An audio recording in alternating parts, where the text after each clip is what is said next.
Kupp says the Rams told him they're trying to trade him immediately. He says he thought he'd start and end his career with the team that he won Super Bowl MVP with when they won it all in 2021.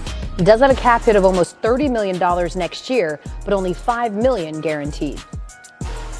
Oh, for much more on this, we bring in our senior NFL writer, Jeremy Fowler, and analyst Andrew Hawkins. In case you didn't know, we're talking about the Rams. Was it obvious? Jay Fowl, what can we expect the market to look like for Kupp? Well, Elle, the executives I've been texting with today do believe that Cooper Kupp will have a market because he's quarterback friendly. He can make contested catches. He's still the smartest guy on any field he steps on.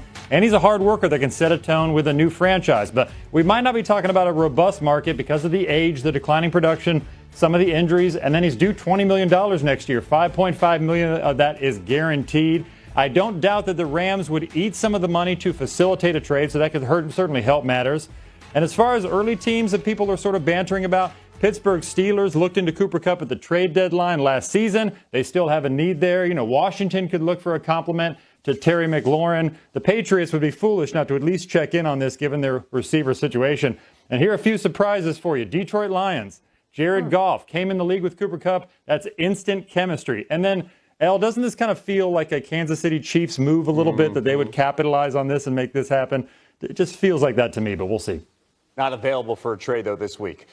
Kupp turns 32 in June. Keep that in mind with Hawk. Now, from a receiver perspective, how much does he have left in the tank? I think he has a lot in the tank. I mean, the biggest question when you become that age in the NFL as a wide receiver is how can you stay healthy, right? And there is concerns there. But as it pertains to on the field, please don't take his production as an indictment on what he is as a receiver. He is very smart. He is a technician. He can make contested catches and do all the things that actually fit into any receiving core in the NFL. The reality is Puka Nacua is just a younger and more healthy version who is a lot cheaper. And this is how the business of football works. Yeah, I saw this trade and instantly a Kanye West lyric popped into my head. You know which one. He got a new target now. You Jennifer Aniston. This past season, Kupp averaged fewer than 60 yards receiving.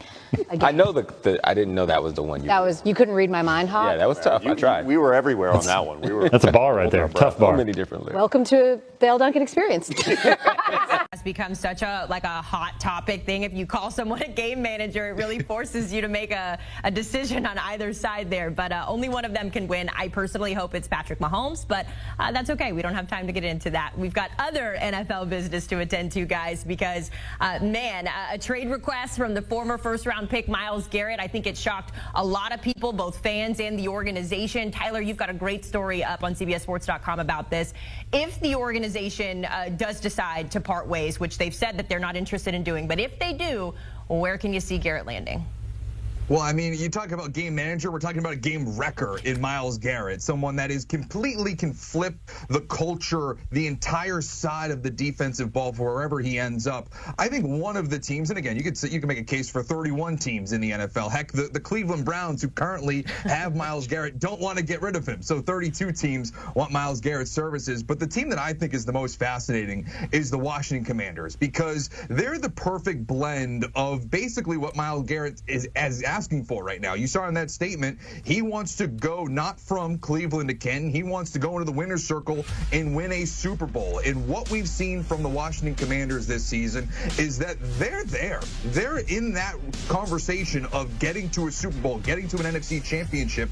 They've struck gold with Jayden Daniels. And when you have struck gold with a rookie quarterback like Jayden Daniels, where you know you are going to be in postseason contention for the foreseeable future, you do whatever you can to surround that young quarterback with talent, especially when he's on his rookie contract. You take advantage of that, basically that cheat code of having a rookie quarterback on his rookie deal by bringing in players like Mylyes Garrett. The Commanders ranked like 14th in the NFL in pressure rate last season. You bring Mylyes Garrett in, you're knocking on the door of a top 5 defense in pressure rate that only will help the Jayden Daniels-led offense to continue to ascend in year 2.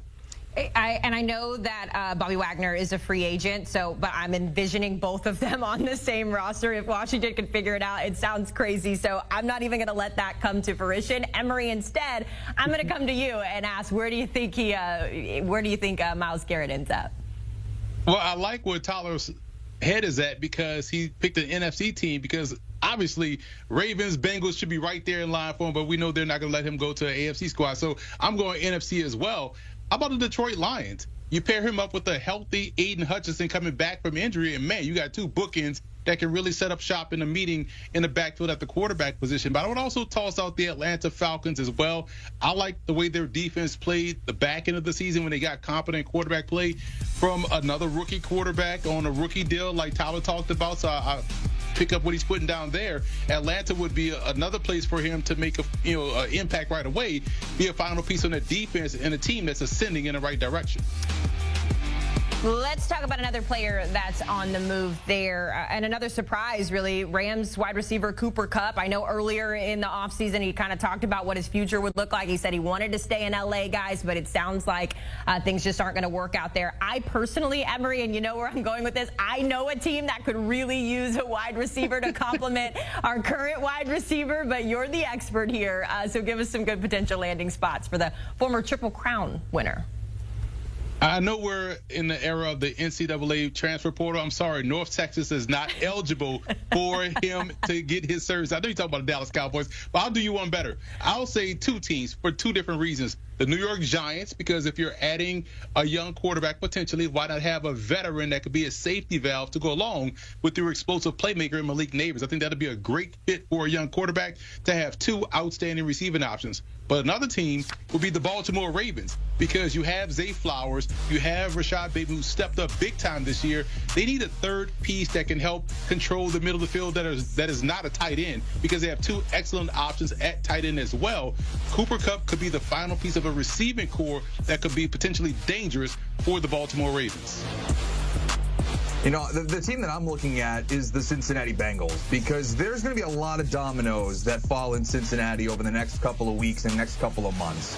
We all assume that T. Higgins is probably going to leave. There's probably a chance that, of course, maybe they come to some sort of, miraculous agreement, but all indications point to the fact that they're going to lose him in free agency, which creates a significant hole in that pass-catching unit. Of course, they have Jamar Chase, another Triple Crown winning wide receiver, but they still need that another piece to complement Jamar Chase to go with Joe Burrow to continue to put the Cincinnati Bengals in a Super Bowl window. And to me, I think Cooper Kupp's a perfect guy to throw into this offense. Sure, the money's got to get all figured out, and that's a whole other kind of variable to this conversation, but just from a sheer would be really fun to watch him in X offense, it's the Cincinnati Bengals with Joe Burrow, Jamar Chase. You throw Cooper Kupp in there, that is quite the replacement for T. Higgins. Yeah.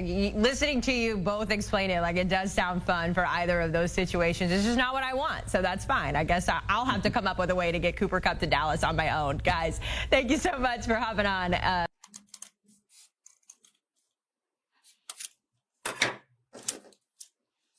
Như vậy là mình đã cắt xong. Giờ mình sẽ cắt tiếp ở cái phần ở bên trong nha. Thì mình sẽ vẽ bút chì cho nó đều.